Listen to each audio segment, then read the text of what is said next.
मान लो कोई महिला शॉपिंग मॉल में है। अचानक वह एक हरा पर्स देखती है जो सेल में मिल रहा है और साथ ही साथ इसके ऊपर 25% डिस्काउंट भी है। तभी उसके दिमाग में आता है कि मुझे यह पर्स खरीदना चाहिए। एक पल के हजारवें हिस्से में उसके दिमाग में रखा विचार ये तुरंत क्लिक होता है। अरे, तुमने पिछले हफ्ते हरे कलर की जूतियां खरीदी थी और उसकी मैचिंग के लिए तुम हरे पर्स की तलाश कर रही थी। ये परफेक्ट है, खरीद लो। और वह तुरंत उसे खरीदने की खातिर भागती है। उसके दिमाग के हिसाब से इस खरीदारी में बहुत समझदारी है। वह पर्स चाहती है, उसे यकीन है कि उसे इसकी ज़रूरत है और यह इतना अच्छा सौदा है। लेकिन किसी भी मोड़ पर उसके दिमाग में ये विचार नहीं आया, सच है, यह पर्स बहुत सुंदर है और माना कि एक अच्छा सौदा है, लेकिन इस समय मुझ पर $3000 का कर्ज है, इसीलिए संयम रखना बेहतर होगा। उसके दिमाग में ये विचार इसलिए नहीं आया क्योंकि उसके दिमाग की किसी फाइल में ये बात दर्ज ही नहीं थी कि जब आप कर्ज में डूबे हों तो और ज़्यादा खरीदारी न करें। इस तरह की फाइल उसके दिमाग के कंप्यूटर में कभी इंस्टॉल ही नहीं की गई और उसके दिमाग के अस्तित्व में थी ही नहीं। इसका मतलब है कि उसके दिमाग में ये जो विकल्प है वो था ही नहीं। अच्छा, ये बताइए, क्या आप मेरे कहने का मतलब समझ गए? अगर आपके दिमाग के कैबिनेट में रखी फाइलें वित्तीय सफलता की समर्थक नहीं है तो आप ऐसे ही विकल्प चुनेंगे। ये स्वाभाविक, सहज और समझदारी भरे लगेंगे, लेकिन अल्टीमेटली उनसे वित्तीय असफलता ही मिलेगी।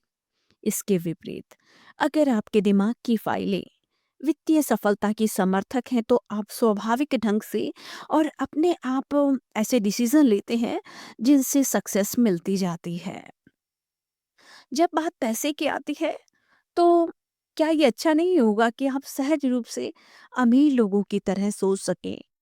मुझे यकीन है कि आपने इसका जवाब बिल्कुल या फिर इससे मिलता जुलता ही दिया होगा। देखिए, आप ऐसा कर सकते हैं। किसी भी परिवर्तन का पहला जो नियम है वो जागरूकता है। इसका मतलब है कि अमर लोगों की तरह सोचने के लिए पहला कदम तो ये जानना होता है कि अमीर लोग किस तरह से सोचते हैं। अमीर लोग गरीब और मध्यम वर्गीय लोगों से बहुत अलग तरीके से सोचते हैं। धन, दौलत, स्वयं तथा अन्य लोगों और जीवन के लगभग हर पहलू के बारे में वे बिल्कुल अलग तरीके से सोचते हैं। नमस्कार साथियों, इंस्पायर टीचर चैनल पर आप सभी का स्वागत है, जहां पर इस चैनल के माध्यम से मैं आपके साथ में शेयर करती हूँ मशहूर लेखकों के द्वारा लिखी गई किताबों की समरी और मोटिवेशनल कहानियाँ, ताकि आप उनसे कुछ ना कुछ सीख लेकर अपने जीवन में आगे बढ़ पाएं। और उसी कड़ी में साथियों, आज फिर मैं आपके लिए लेकर आई हूँ एक बहुत ही वंडरफुल किताब जिसका नाम है secrets of the Millionaire mind, और इस किताब के लेखक हैं T हार्व acre. Secrets of the millionaire mind यह रहस्य बताती है कि सिर्फ कुछ लोग ही अमीर क्यों बनती हैं जबकि बाकी जिंदगी भर पैसे की समस्याओं से जूझते रहते हैं। अगर आप सफलता की मूल जड़ों के बारे में समझना चाहते हैं तो आप इस ऑडियो में अंत तक मेरे साथ में बने रहें, ताकि आप क्लियरली ये समझ सकें कि अमीर लोग किस तरह गरीबों वाली मानसिकता वाले लोगों से अलग तरीके से सोचते हैं और काम करते हैं। मुख्य रूप से साथियों, टी हार्व एकर इस किताब में ये दावा करते हैं कि अमीर बनने के लिए आपको सबसे पहले तो अमीरी के विचार सोचने होंगे। लेखक बताते हैं कि दिमाग रूपी जो मस्तिष्क है वो एक अलमारी की तरह है। ठीक वैसे ही अलमारी जो आपके ऑफिस या घर में होती है, यह अपने अंदर आने वाली सारी जानकारियों पर लेबल लगाती है और उसकी फाइल बनाकर फ़ोल्डर में रख दिया जाता है। ठीक इसी तरह से हमारी जो दिमाग रूपी मस्तिष्क की जो अलमारी होती है, उसमें भी बहुत सारे विचार होते हैं जो कि हमारे आसपास के माहौल का, हमारे एनवायरनमेंट का और हमारी सोच का प्रोडक्ट होता है। और हम उसी के अकॉर्डिंग कोई भी फैसला लेते हैं। जैसे मान लीजिए आप किसी वित्तीय अवसर के बारे में विचार कर रहे हैं। आप खुद ब खुद धन के लेबल वाली उस फाइल तक पहुंच जाते हैं, यानी कि उस विचार तक पहुंच जाते हैं जो कि आपके दिमाग में कहीं न कहीं फिट है और आप उसी के हिसाब से फैसला करते हैं कि क्या करना है। धन के लेबर वाली ये जो फाइलें हैं, मतलब आपके दिमाग में जो भी विचार उस वित्तीय अवसर से संबंधित होते हैं, आप उन विचारों में से बेस्ट ऑप्शन चूज़ कर लेते हैं। आप सिर्फ़ उतना ही सोच सकते हैं क्योंकि आपके मस्तिष्क में उस विषय पर उतनी ही जानकारी मौजूद है। उस समय आप अपने लिए जिसे जो भी ऑप्शन आप चूज़ करते हैं, वो आपको बहुत ही तार्किक और समझदारी भरा और उचित लगता है और उसी के आधार पर आप अपना डिसीज़न करते हैं। आपके हिसाब से तो आपका जो चयन है वो सही है, लेकिन समस्या ये है कि हो सकता है कि आपका सही चुनाव सफल चुनाव न हो। सच तो ये है कि हो सकता है कि जिसमें आपको समझदारी लग रही हो वह लगातार आपको बहुत ही खराब रिजल्ट दे। अमीर बनना पार्क में टहलने जितना आसान नहीं है। यह तो एक ऐसी यात्रा है जिसमें बहुत से मोड़ हैं, घुमाव है, मुश्किलें हैं और बाधाएं हैं। दौलत की राह में बहुत से जाल और गड्ढे हैं और इसीलिए ज़्यादातर लोग इस पर नहीं चलते हैं। वे मुश्किलें, सिर दर्द और जिम्मेदारियां नहीं चाहते हैं। कुल मिलाकर कहा जाए तो उनको प्रॉब्लम्स नहीं चाहिए। यही अमीर और गरीब लोगों के बीच में एक बहुत बड़ा अंतर होता है। अमीर और सफल लोग अपनी समस्याओं से ज़्यादा बड़े होते हैं, जबकि गरीब और असफल लोग अपनी समस्याओं से ज़्यादा छोटे होते हैं। गरीब लोग समस्याओं से बचने के लिए कुछ भी करने को तैयार हो जाते हैं। वे चुनौती देखकर भाग खड़े होते हैं।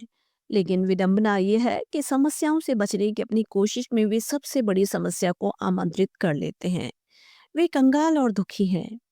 सफलता का रहस्य समस्याओं से बचने या फिर उनसे पीछा छुड़ाने या उनसे बचने की कोशिश करना नहीं है।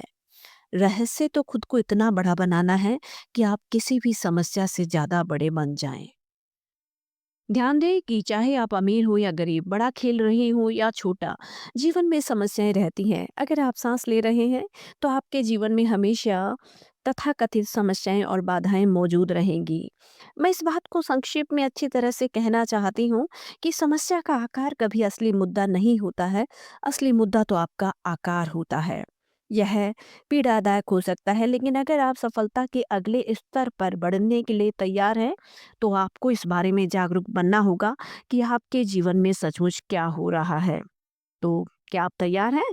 तो ये लीजिए, अगर आपके जीवन में कोई बड़ी प्रॉब्लम है तो इसका मतलब सिर्फ ये है कि आप अब तक छोटे हैं। दिखावे से मूर्ख न बने। आपका बाहरी संसार तो आपके भीतरी संसार का प्रतिबिंब मात्र है। अगर आप स्थायी परिवर्तन करना चाहते हैं तो अपनी समस्याओं के आकार पर ध्यान केंद्रित करना छोड़ दें और अपने आकार पर ध्यान केंद्रित करना शुरू कर दें। लेखक एक ये भी बात बताते हैं कि मैं अपने जो सेमिनार लेता हूँ वहाँ पर अपने जो प्रतिभागी होते हैं उनको एक साधारण सी बात बार बार याद दिलाता हूँ कि जब भी आपको महसूस हो कि आपके सामने कोई बड़ी समस्या है तो खुद की तरफ इशारा करके चिल्लाएं, छोटा मैं, छोटा मैं, छोटा मैं। इससे आप अचानक जाग जाएंगे और अपने ध्यान को वहां केंद्रित कर लेंगे जहां इसकी जरूरत है, यानी कि खुद पर। फिर अपने उच्चतर स्वरूप में आने के बाद एक गहरी सांस ले और उसी समय फैसला कर ले कि आप ज़्यादा बड़े व्यक्ति बनेंगे और किसी भी समस्या व बाधा को अपनी खुशी या सफलता छीनने की इजाज़त नहीं देंगे। आप जितनी बड़ी समस्याओं से निपट सकते हैं, उतने ही बड़े बिजनेस को संभाल सकते हैं। आप जितनी बड़ी ज़िम्मेदारी संभाल सकते हैं, उतने ही ज़्यादा कर्मचारियों को संभाल सकते हैं। आप जितने ज़्यादा ग्राहकों को संभाल सकते हैं, उतने ही ज़्यादा पैसे और उतनी ही ज़्यादा अल्टीमेटली दौलत को भी आप संभाल सकते हैं। एक बार फिर से आपकी दौलत सिर्फ उसी हद तक बढ़ सकती है जिस हद तक आप बढ़ते हैं।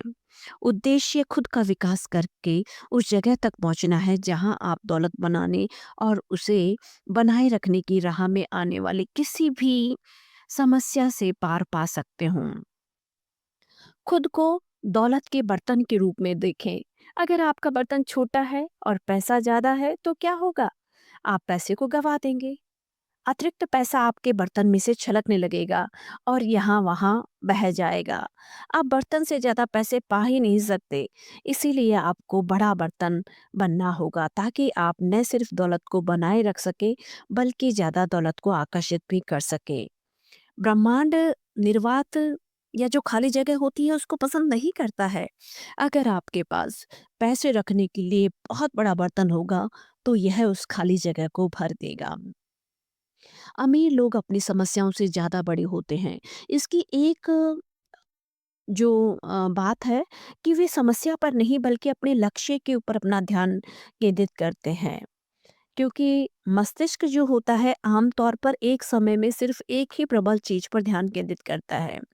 इसका मतलब ये है कि या तो आप अपनी समस्या का दुखड़ा रो रहे हैं या फिर आप समाधान पर मेहनत कर रहे हैं। अमीर और सफल लोग समाधान केंद्रित होते हैं। जब चुनौतियां आती हैं तो वे जवाबी रणनीति और योजना बनाने में अपना समय व ऊर्जा लगाते हैं। वे ऐसे सिस्टम बनाते हैं ताकि वह समस्या दोबारा पैदा ही न हो। जबकि दूसरी ओर जो गरीब और असफल लोग होते हैं समस्या केंद्रित होते हैं। वे अपना समय और ऊर्जा शिकायत करने व रोने धोने में लगा देते हैं। समस्या खत्म करने के लिए वे शायद ही कभी कोई रचनात्मक सॉल्यूशन खोज पाते हैं। उसे दोबारा पैदा होने से रोकने की बात तो फिर वो कहाँ ही कर पाते हैं। अमीर लोग अपनी समस्याओं से पीछे नहीं हटते हैं। वे समस्याओं से बचते नहीं हैं। समस्याओं के बारे में कोई कंप्लेंट भी नहीं करते हैं। और अमीर लोग वित्तीय योद्धा होते हैं। अपने एनलाइटेड वॉरियर ट्रेनिंग कैंप में लेखक बताते हैं कि यहाँ पर योद्धा की जो परिभाषा है वो ऐसा व्यक्ति है जो कि खुद को जीतता है। निष्कर्ष ये है कि अगर आप समस्याओं से निपटने और बाधाओं से उबरने में निपुण बन जाते हैं तो आपको सफलता पाने से भला कौन रोक सकता है? जवाब है कोई नहीं। और अगर आपको कोई नहीं रोक सकता है तो आप अजय बन जाते हैं। और अगर आप अजय बन जाते हैं तो आपके पास अपने जीवन में बहुत सारे ऑप्शंस होते हैं। जवाब है आपके पास सारे विकल्प होते हैं। अगर आप अजय बन चुके हैं तो आपके लिए कोई भी चीज़ और हर चीज़ उपलब्ध है। आप बस उसे चुन लें और वह आपकी हो जाएगी। स्वतंत्रता इसी को तो कहते हैं। लेखक अंत में घोषणा करने के लिए कहते हैं, वे कहते हैं कि अपने दिल पर हाथ रख कर कहें, मैं किसी भी समस्या से ज़्यादा बड़ा हूँ। मैं किसी भी समस्या से निपट सकता हूँ। अपना सिर छूकर कहें, मेरे पास मिलेनियर मस्तिष्क है। मेरे पास मिलेनियर मस्तिष्क है। आप अंत तक मेरे साथ जुड़े रहे। धन्यवाद साथियों।